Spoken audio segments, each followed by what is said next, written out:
बाबा जी और हुजूर जी की प्यारी साध संगत जी, राधा स्वामी जी संगत जी, इस शुक्रवार से रविवार तक व्यास में भंडारा होने जा रहा है और स्वाभाविक है कि संगत ने जाने की तैयारी कर ली होगी। बहुत सारी संगत जो दूर से व्यास जा रही है वह हो सकता है घर से निकल भी चुकी हो, लेकिन संगत जी अब जो खबर आपको देने जा रहे हैं वह आपको खुश कर देगी, क्योंकि बाबा जी आज सुबह विदेश से वापस डेरे लौट चुके हैं और शुक्रवार से रविवार होने जा रहे भंडारे पर बाबा जी खुद दर्शन देंगे, सवाल जवाब करेंगे। विदेश से इस बार बाबा जी अकेले नहीं आए, बल्कि बाबा जी अपने साथ कुछ विदेशी संगत को भी लेकर आए हैं। आज बाबा जी जब डेरे के एयरपोर्ट से बाहर निकले तो अपनी कार तक पैदल चलकर जब जा रहे थे तो एयरपोर्ट के बाहर ही संगत का हुजूम उमड़ा हुआ था।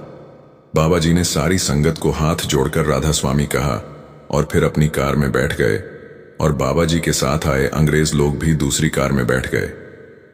बाबा जी ने कार का शीशा भी खोल रखा था और कार की स्पीड भी बहुत धीमी थी, जिससे कि रास्ते में खड़ी संगत भी दर्शन कर सके। सब कुछ विस्तार से आपको बताएंगे।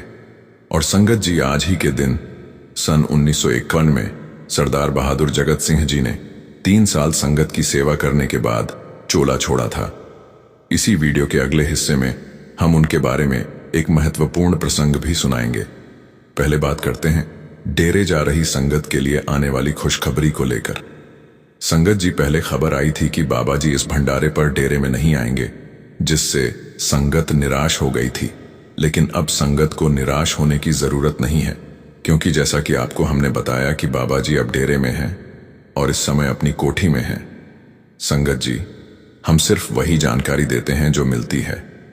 अब आगे बाबा जी की मौज है कि बाबा जी हो सकता है रविवार का सत्संग भी बाबा जी ही फरमाएं, लेकिन जो संगत व्यास जा रही है वह बिल्कुल भी चिंता ना करें, क्योंकि बाबा जी के रूप में हुजूर जी भी वहां विराजमान होंगे।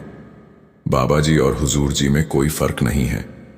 ये जो फर्क है यह हमारी सोच और नजरिए का है। आज भी जब हम संगत से बात करते हैं तो कुछ लोग कहते हैं कि बाबा जी भी फलाने सेंटर में हुजूर जी के साथ आ जाते तो मजा आ जाता। यह बात ठीक है कि बाबा जी से संगत का रिश्ता 35 साल का है और हुजूर जी से सिर्फ 1 साल का, तो स्वाभाविक है कि संगत का जुड़ाव बाबा जी के साथ ज्यादा ही होगा। लेकिन धीरे धीरे संगत भी समझ रही है कि हुजूर जी भी मालिक का ही रूप हैं। इसी बात का उदाहरण कल जालंधर में देखने को मिला, जब हुजूर जी मुंबई अपने घर दिवाली मनाकर मुंबई से डेरे के लिए निकले तो सबसे पहले डेरे ना जाकर जालंधर पहुंचे। और परसों ही यह खबर सोशल मीडिया पर वायरल भी हो गई थी कि हुजूर जी जालंधर के आदमपुर सेंटर में दर्शन देंगे। संगत का हुजूम वहां उमड़ पड़ा था। पूरी बात हम आपको विस्तार से बताते हैं कि कल जालंधर में क्या हुआ और हुजूर ने आदमपुर सेंटर के साथ और कौन से सेंटर में दर्शन दिए। संगत जी पिछले लगभग 1 महीने से डेरा शांत था। आखिरी सत्संग यहां 28 सितंबर को हुआ था। उसके बाद कोई भी सत्संग नहीं हुआ। बीते 3 हफ्तों में सिकंदरपुर, दिल्ली और कोलकाता में सत्संग हुआ, इसलिए डेरा कुछ समय के लिए सुनसान सा हो गया था। और बाबा जी भी दिल्ली सत्संग के एकदम बाद दुबई होते हुए लंदन चले गए थे। लेकिन आज बाबा जी की असीम दया और कृपा से हुजूर जी स्वयं डेरा व्यास पधार चुके हैं। अब सवाल उठता है, क्या हुआ, कैसे हुआ और क्या आदेश मिला? इसका पूरा ब्यौरा हम आगे साझा करेंगे। असल में हुआ यूं कि आज हुजूर जी मुंबई से जालंधर के आदमपुर एयरपोर्ट पर पहुंचे। अब रोजाना मुंबई से जालंधर की एक सीधी फ्लाइट आती है जो आदमपुर एयरपोर्ट पर उतरती है। वहां से हुजूर जी सीधे आदमपुर सेंटर गए। आपको बता दें कि आदमपुर जालंधर के पास स्थित एक कस्बा है। जब आप जालंधर से रामा मंडी चौक पार कर होशियारपुर की ओर बढ़ते हैं तो रास्ते में आदमपुर कस्बा पड़ता है। कस्बा दरअसल गांव से थोड़ा बड़ा और शहर से छोटा इलाका होता है। उसी आदमपुर कस्बे में एयरफोर्स का एक हवाई अड्डा स्थित है, जहां फिलहाल 2 नियमित उड़ानें आती हैं, एक दिल्ली से और दूसरी मुंबई से। आज हुजूर जी मुंबई से आने वाली इंडिगो फ्लाइट से वहीं पहुंचे। आदमपुर पहुंचने के बाद हुजूर जी ने वहां बने सत्संग भवन में भी दर्शन दिए। जब हुजूर जी आदमपुर सेंटर पहुंचे तो वहां संगत की भारी भीड़ जमा थी। संगत का हुजूम उमड़ पड़ा था। हुजूर जी ने स्वयं पैदल चलकर संगत को दर्शन दिए और लगभग 5 मिनट तक वहां ठहरने के बाद आगे की ओर प्रस्थान किया। उसके बाद हुजूर जी जालंधर स्थित नंबर 6 सेंटर पर भी गए, जहां उन्होंने लगभग 5 मिनट के लिए संगत को दर्शन दिए। वहां भी बहुत सारी संगत पहले से मौजूद थी। जालंधर की संगत जो वहां इंतजार में बैठी थी, हुजूर के दर्शन पाकर धन्य हो गई, क्योंकि किसी को यह अनुमान नहीं था कि आज दर्शन होंगे या नहीं। लेकिन बाबा जी और हुजूर जी की कृपा से यह शुभ अवसर प्राप्त हो ही गया। कल डेरे में एक महत्वपूर्ण मीटिंग भी हुई। हुजूर जी कल लगभग शाम 6 बजे के आसपास डेरा व्यास पहुंच चुके थे। इस बैठक में आने वाले नाम दान कार्यक्रम की तैयारियों पर विस्तार से चर्चा हुई। जो भाई बहन और संगत नामदान लेने की इच्छा रखते हैं, उनके लिए आज और कल का समय तय किया गया है। आइए पूरा कार्यक्रम क्रमवार समझ लेते हैं। शुक्रवार सुबह 9 से 11 बजे तक अमृतसर, गुरदासपुर, होशियारपुर, जालंधर, कपूरथला, नवानशहर, पठानकोट और तरन तारण की संगत को पर्चियां मिलेंगी। 11 से 1 बजे तक बरनाला, फरीदकोट, फाजिलका, फिरोजपुर, मलेरकोटला, मोगा, मुक्तसर और संगरूर जिलों की संगत को पर्चियां दी जाएंगी। से 3 बजे तक बठिंडा, फतेहगढ़ साहिब, लुधियाना, मानसा, मोहाली, पटियाला, रूपनगर, रोपड़ और चंडीगढ़ की संगत को पर्चियां मिलेंगी।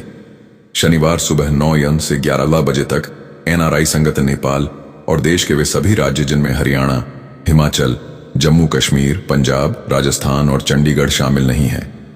11 से 1 बजे तक हरियाणा राज्य की संगत को पर्चियां दी जाएंगी। 1 से 3 बजे तक हिमाचल प्रदेश, जम्मू कश्मीर और राजस्थान की संगत को पर्चियां मिलेंगी। इन 2 दिनों में नामदान के लिए पर्चियां बांटी जाएंगी। नाम के अभिलाषियों को शनिवार सुबह यह स्पष्ट हो जाएगा कि किस राज्य को किस समय नामदान प्राप्त होगा। शुक्रवार शाम 4 बजे सवाल जवाब का कार्यक्रम आयोजित किया जाएगा, जो हुजूर जी करेंगे। शनिवार सुबह बाबा जी हुजूर जी के साथ खुली गाड़ी में संगत को दर्शन देंगे। अगर तब तक बाबा जी डेरे लौट आए तो बाबा जी के दर्शनों का सौभाग्य भी संगत को प्राप्त होगा। शनिवार शाम 4 बजे फिर सवाल जवाब का सत्र होगा। रविवार सुबह 9 से 30 बजे हुजूर जी सत्संग फरमाएंगे। जो भी संगत इस पावन अवसर पर आना चाहे, प्रेम पूर्वक शामिल हो सकती है। संगत जी, हमने आपको पिछले वीडियो में बताया था कि हुजूर जी ने मुंबई में अपने परिवार के संग दिवाली मनाई थी और पटाखे भी चलाए थे। अब कुछ आलोचना करने वाले लोग हमसे पूछ रहे हैं कि तुम्हारे गुरु तो तुम्हें यह सब करने से मना करते हैं, तो फिर वह खुद क्यों यह सब कर रहे हैं? यह चीजें तो बाहर मुखी हैं। उन लोगों को मेरा एक ही जवाब है, हमारे गुरुओं ने कभी भी अपनी संगत को किसी भी त्योहार मनाने से मना नहीं किया। बाबा जी तो हमेशा संगत को त्योहार मनाने के लिए प्रोत्साहित करते हैं। और उन आलोचना करने वालों से मेरा एक सवाल है कि ऐसा कहां लिखा है कि संगत बाहर मुखी या दुनियावी काम नहीं कर सकती? बाबा जी कहते हैं, दुनिया में रहकर सब जिम्मेदारियां निभाकर हमें मालिक से रिश्ता जोड़ना है। संगत जी, आलोचना करने वालों को तो कोई ना कोई बहाना चाहिए होता है, इसलिए हमें ऐसे लोगों पर ज्यादा ध्यान नहीं देना चाहिए। आइए अब आपको हुजूर महाराज जगत सिंह जी से जुड़ा एक ऐसा प्रसंग सुनाते हैं जो उनके ड्राइवर मलकीत सिंह जी के बारे में है। मलकीत जी ने महाराज जगत सिंह जी के बाद हुजूर महाराज और कुछ समय तक बाबा जी की कार भी चलाई है और उसके बाद उन्होंने चोला छोड़ दिया था। आज हम महाराज जगत सिंह जी को इसीलिए याद कर रहे हैं क्योंकि आज ही के दिन 23 अक्टूबर 1951 को सरदार बहादुर जगत सिंह जी ने 18,000 से ज्यादा रूहों को नाम की बख्शीश करके 3 साल तक संगत की सेवा करके चोला त्यागा था।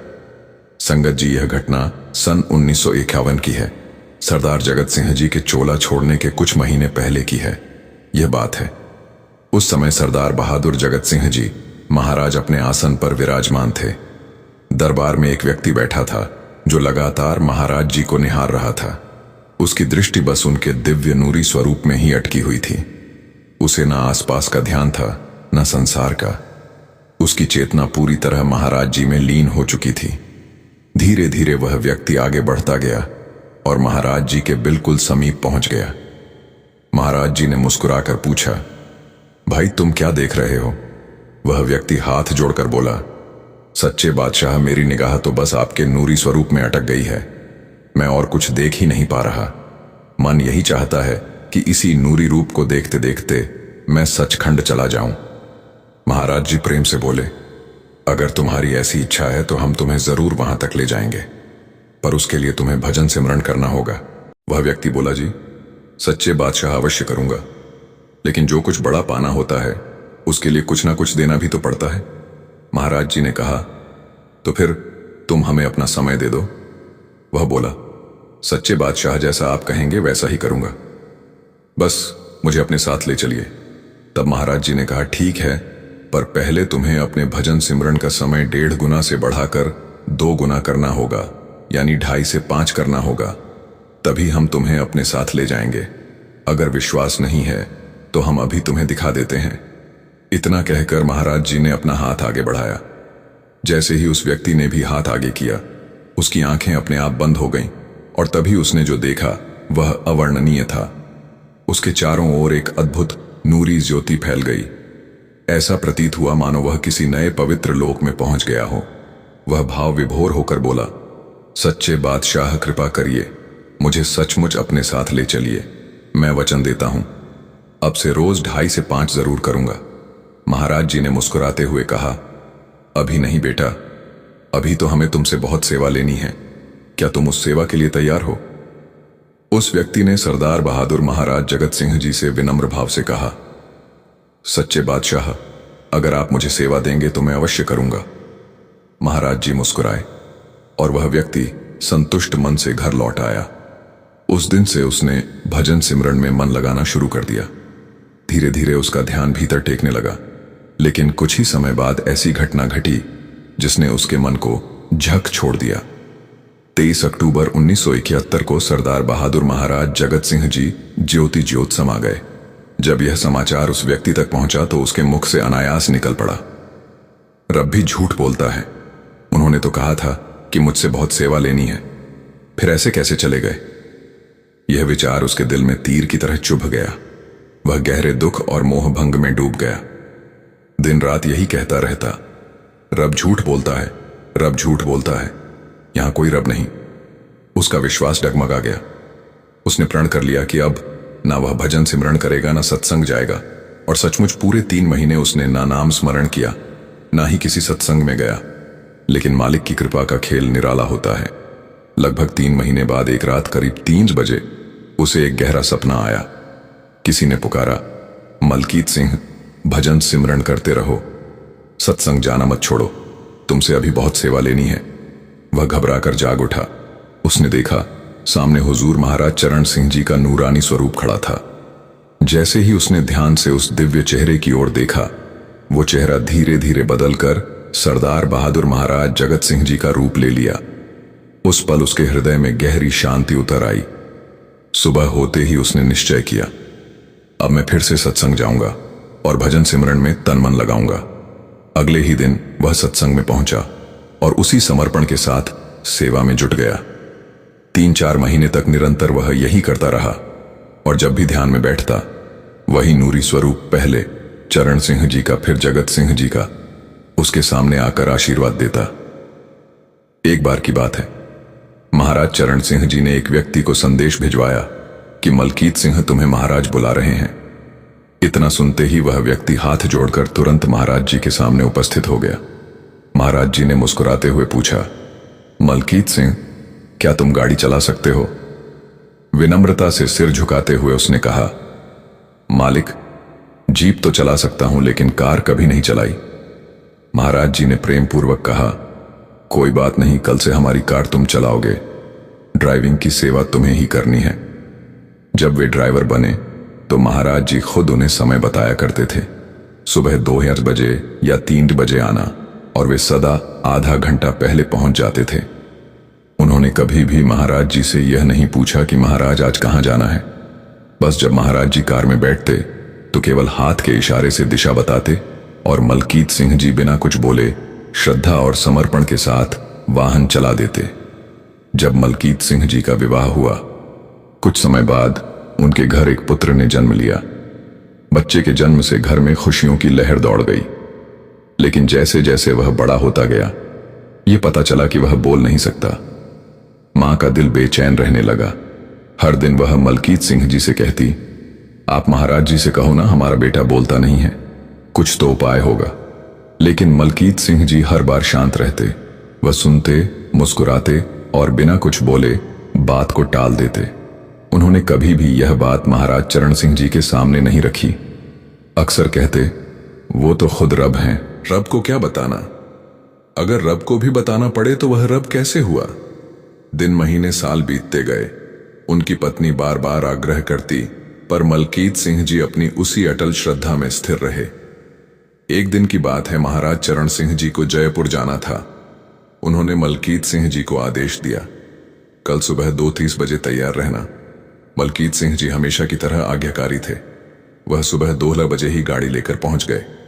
ठीक समय पर महाराज जी आए और बोले, मलकीत सिंह, आज हम जयपुर जाएंगे। मलकीत सिंह जी ने सिर झुकाकर कहा, सत्य वचन महाराज, और गाड़ी चलानी शुरू की। काफी देर चलने के बाद महाराज जी ने गाड़ी रुकवाई। फिर पीछे की सीट से उठकर खुद आगे आए और मलकीत सिंह जी के बगल वाली सीट पर बैठ गए। उन्होंने प्रेम पूर्वक उनका कंधा ठपठपाया और बहुत ही स्नेह से कहा, मलकीत सिंह, तूने बताया क्यों नहीं कि तेरा बेटा बोल नहीं सकता। मलकीत सिंह जी ने बड़े आदर से हाथ जोड़कर कहा, सच्चे बादशाह, आप तो सब कुछ जानने वाले हो। जब आप ही सबके दिलों की बात जानते हो तो फिर मैं आपको क्या बताने आता। महाराज चरण सिंह जी ने मुस्कुराकर पूछा, लेकिन मलकीत, तुम्हारा बेटा कब से नहीं बोल रहा? तुम्हें तो बात करनी चाहिए थी। मलकीत सिंह जी ने फिर उसी श्रद्धा से उत्तर दिया, महाराज जी, आप तो स्वयं रब हो, आपसे कुछ कैसे छिपा रह सकता है। जो भी होगा आपकी मर्जी से ही होगा। उस समय सुबह के ठीक 9:03 हुए थे। तभी महाराज चरण सिंह जी ने बहुत सहजता से कहा, मलकीत सिंह, अब तुम्हारा बेटा बोलेगा। चलो, सच्चे बादशाह कृपा करेंगे। और सचमुच संगत जी, उस पल उनकी वाणी साक्षात आशीर्वाद बन गई। शाम को जब मलकीत सिंह जी सेवा पूरी कर घर लौटे और गेट खोला तो एक प्यारी सी आवाज गूंजी। पापा, वह ठिठक गए। ये तो उनके बेटे की आवाज थी, वही बच्चा जो अब तक बोल नहीं सकता था। घर वाले दौड़े आए और भावुक होकर बोले, जी, सुबह करीब 9:04 पर हमारे बेटे ने बोलना शुरू कर दिया था। मलकीत सिंह जी की आंखें भर आईं। उन्होंने धीरे से कहा, महाराज जी ने तो त्यांदे पर कृपा की बात कही थी और 9:04 पर सचमुच कृपा हो गई। कुछ समय बाद एक दिन दोपहर को बिना किसी सूचना के महाराज चरण सिंह जी स्वयं मलकीत सिंह जी के घर पधारे। मलकीत सिंह जी हैरान होकर बोले, महाराज जी, आपने तकलीफ क्यों की? अगर बताते तो मैं स्वयं हाजिर हो जाता। महाराज जी ने प्रेम से उत्तर दिया, नहीं मलकीत, आज हमें ही आना था। फिर दोनों साथ बैठे कॉफी पी। बातचीत के दौरान महाराज जी ने कहा, मलकीत, चाहे तुम आजकल भजन सिमरन करो या ना करो, तुम्हारा भजन सिमरन पूरा हो चुका है। यह सुनकर मलकीत सिंह जी भावुक हो उठे और बोले, महाराज जी, अगर भजन सिमरन पूरा हो गया है तो अब मुझे अपने पास बुला लीजिए। महाराज जी ने मुस्कुराकर कहा, ले जाएंगे, पर अभी तुम्हारा समय बाकी है। मलकीत सिंह जी ने फिर प्रार्थना की, पर महाराज जी, आप ले तो जाओगे ना? तब महाराज चरण सिंह जी ने वही शब्द दोहराए जो कभी सरदार बहादुर जगत सिंह जी ने कहे थे, अगर यकीन नहीं तो हाथ धो। मलकीत सिंह जी ने अपने हाथ आगे बढ़ाए और उसी क्षण वही दिव्य अनुभव हुआ। वही नूरी प्रकाश, वही ज्योति, वही पवित्र तेज जो उन्होंने पहले कभी देखा था। वह भाव विभोर होकर बोले, सच्चे बादशाह, बस अब मुझे अपने साथ रख लेना, मुझे अपने चरणों में स्थान देना। महाराज जी मुस्कुराए और चुपचाप घर से चले गए। ले संगत जी, यह घटना स्वयं मलकीत सिंह जी ने अपने शब्दों में सुनाई थी। उन्होंने कहा, अगर हमें कुछ पाना है तो कुछ देना पड़ता है। यही रिवाज है, यही परंपरा है। आज बाबा जी ने हमें 2.5 घंटे भजन सिमरन का समय दिया है। अगर हम सच्चे मन से उतने समय का सिमरन करेंगे तो निश्चय ही हमें भी वही नूरी स्वरूप, वही दिव्य दर्शन प्राप्त होंगे जिनके बारे में हम अब तक सिर्फ साखियों में सुनते आए हैं। तो संगत जी, इस रूहानी साखी के साथ हम आपसे विदा लेते हैं। अगर आपको ऐसी आत्मिक और प्रेरणादायी साखियां सुनना अच्छा लगता है तो हमारे चैनल को जरूर सब्सक्राइब करें। राधा स्वामी जी।